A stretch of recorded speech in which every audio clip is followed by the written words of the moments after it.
Bonjour à tous, j'espère que vous allez bien. Aujourd'hui, on va revenir sur la dernière société qui a donné ses résultats au CAC 40. Alors, ses résultats annuels, c'est en décalé.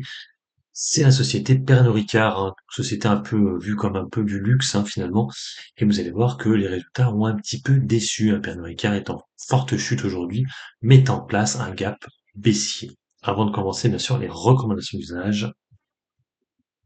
Cette vidéo est à but pédagogique, en aucun cas un conseil en investissement. Les exemples de valeur et les analyses données lors des séances ne sont que mon point de vue ou mes positions personnelles. Vous restez de ce fait les seuls maîtres de vos possibles plus-values, mais aussi moins-values. La possibilité de perdre une partie dans la totalité du capital doit ne pas être perdue de vue pour ceux qui suivent ma chaîne. Donc vous le voyez, Pernod Ricard est en baisse aujourd'hui, hein. Donc on a un gap, excusez-moi, baissier. Donc on est à 183,50 €.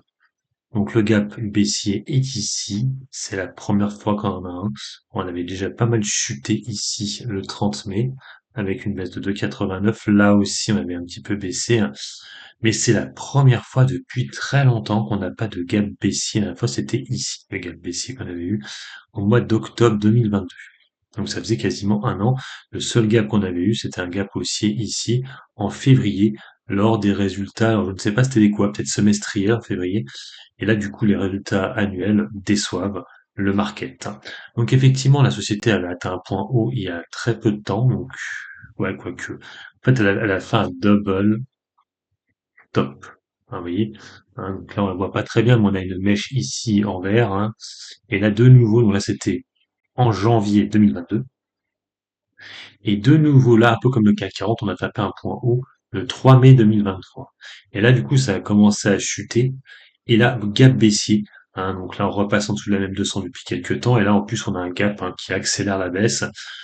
Donc maintenant, à voir pour essayer de la chercher par ici, sur le dossier, donc c'est-à-dire 172 € 15. On va voir un peu pourquoi ça baisse, hein, au niveau des résultats.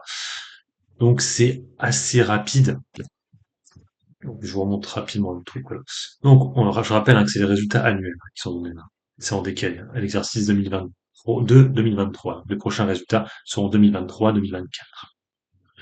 Donc, on a une croissance interne du chiffre d'affaires qui est comme à 10% et une hausse du résultat opérationnel de 11%.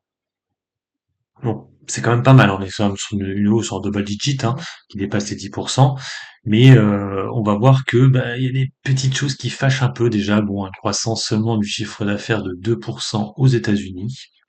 Donc ça, c'est quand même moins bon qu'espéré. Donc, en Asie, ça va plutôt bien, hein, vous voyez, plus 17 et plus 8 en Europe. Sur le quatrième trimestre, on est sur une belle croissance. Quand même, on est à 19% de croissance à 2,6 milliards d'euros.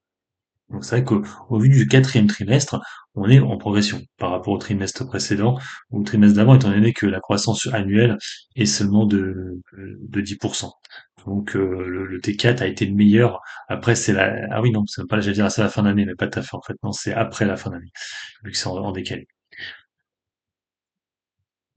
Donc on a un résultat net qui est à peu près à 2,3 milliards d'euros en croissance faciale là encore de 10%. Donc à peu près comme le chiffre d'affaires et un résultat net part du groupe qui est un petit peu plus bas mais qui fait une croissance faciale de 13%. Le free cash flow s'élève à 1,6 milliard, donc c'est vraiment pas mal, hein, grâce à une forte génération de trésorerie qui permet de d'accélérer plutôt les investissements dans les CAPEX et les stocks stratégiques afin de soutenir la croissance future. Donc le coût moyen de la dette est à 2,56%. Donc la dette est quand même, tenez-vous bien, à 10 milliards d'euros, quand même une grosse dette. Et la ratio dette nette sur le BTDA, on est à 2,7 fois 2,7. Bon, ça va. C'est pas pour être plus. En fait, faut pas qu'elle soit trop élevée, hein, mais là ça. Euh, et bien sûr, on a un dividende sur la société qui est pas exceptionnel, hein, donc 4,70.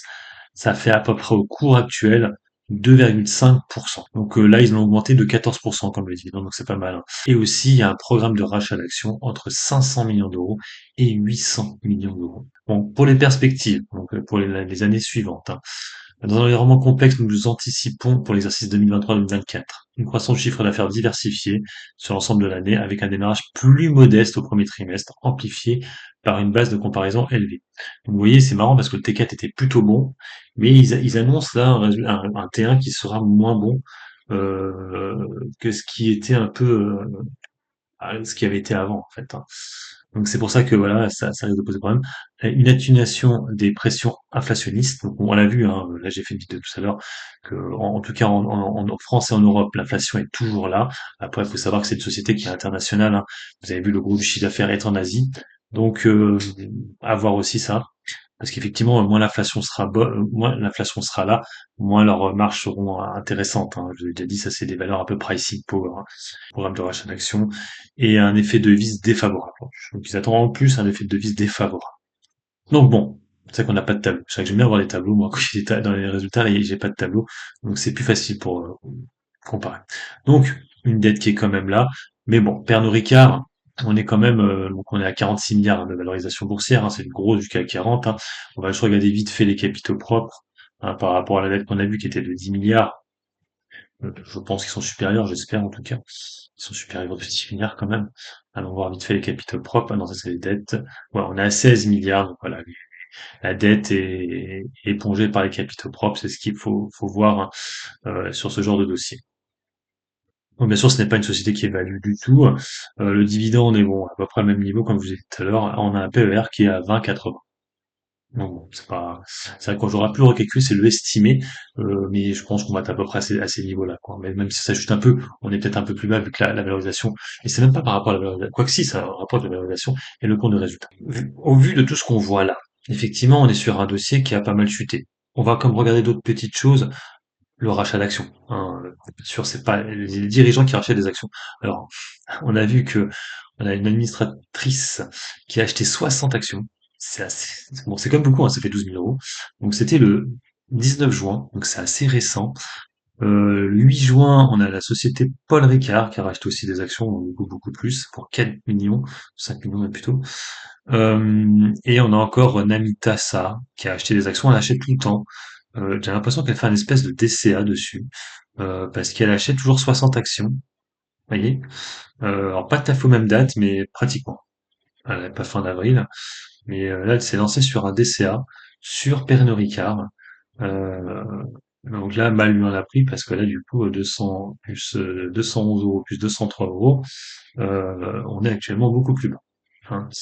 Et sinon, ouais, puis oui, elle achetait encore là, mais c'était en 2021. On voyait qu'en 2022, il n'y a pas eu beaucoup d'achats, et là, c'est assez étonnant. En 2023, ils se sont mis à racheter des actions alors qu'on est extrêmement haut. Donc, rachat d'actions par les dirigeants, hein, donc dernièrement. Donc, un petit comparatif quand même des diverses sociétés, hein.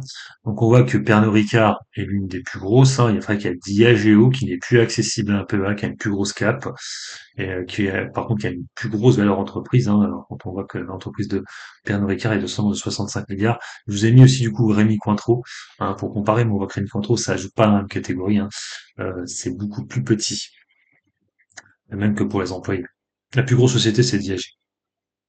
Et du coup, on voit au niveau de la progression, ben, elle est quand même pas mal, hein. C'est la plus grosse progression sur un an, hein, Pernod Ricard. C'est pour ça, en fait, que ça corrige aujourd'hui, parce qu'il y a de la prise de bénéfices. Et Diageo, on est seulement à moins 4, on est 4,57 en baisse, hein, sur un an.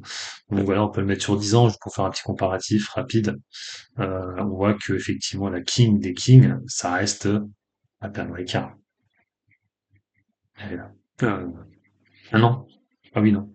C'est pas la même couleur par rapport à tout à l'heure. Non, non, pas du tout. La king des kings, c'est elle. Je sais pas ce que c'est ça. MGPI, c'est quoi ça, MGPI? MGP, alors c'est une petite valeur, c'est une petite société. Mais effectivement, c'est la king des kings, elle a 2000%, c'est vrai que du coup, on voit plus les autres. On voit plus les autres. Voilà, 79%, Diageo fait moins bien. Elle a que 38% Diageo. Et Rémi Cointreau, on a 77%. Ouais, oui, Rémi Cointreau et Pernod Ricard, on a à peu près au même niveau. Bon, le rendement de dividende, je le donnais tout à l'heure, hein, de 15, ouais, c'est à peu près ça. La moyenne sur 4 ans, on est plus à 1,86, donc c'est pas fou au niveau du dividende. C'est ce qu'on appelle les valeurs de croissance. Donc le PER, là, on a que celui-ci, qui est le IFRS 21. Donc elle est sur un PER assez bas finalement, mais au même niveau que Diageo. On n'a pas le PEG malheureusement, c'est dommage. On a le PEG Gap, qui là, par contre, est pas mal du tout. On est seulement à 0,53, ça veut dire que là, la valeur est assez basse, hein, niveau valorisation, au niveau de la croissance de son compte de résultat. C'est ça le PEG. Le price to book, est-ce qu'elle est value ou pas? Bah non, hein, x3. La croissance des revenus, on est plutôt pas mal. 21%, c'est l'une des meilleures. C'est la meilleure même, sur cette année. Sur les 5 dernières années, c'est pareil, on est sur une croissance à quasiment 6%. Il y a juste MGPI qui fait mieux, mais sinon, elle est plutôt pas mal. Il y a aussi Rémi Cointreau qui fait mieux.